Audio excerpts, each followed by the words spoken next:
What's up, guys? Gonna go over the shoulder taps in a plank. Few notes.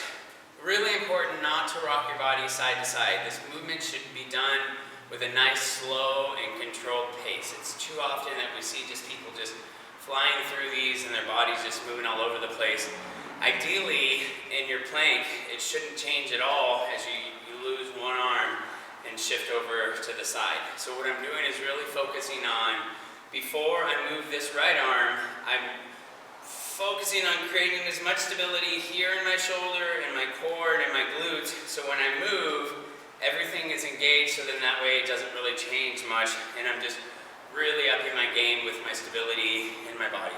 Okay, so I'm going to hold the plank, hands about shoulder distance apart, make sure not to go out too wide, and then a good tip for this one is you want your feet actually a little bit wider than normal plank where it'd be closer together. Just note that the farther away your feet are from each other, the more challenging it's going to be to keep your glutes on. So just really activate those as much as you can. If you notice when I go to move my arm and change positions, I spend a second, take a breath in, and I'm as braced as I can be, because in this movement I don't want to move as much as possible. So, okay, hands are shoulder distance apart. Okay, shoulders pulled nice and tight, feet a little bit separate, and then from here I take my breath in, brace, and then move.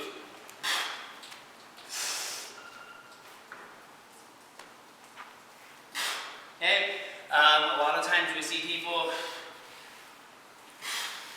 and that's really just kind of missing the whole point of the movement, the exercise.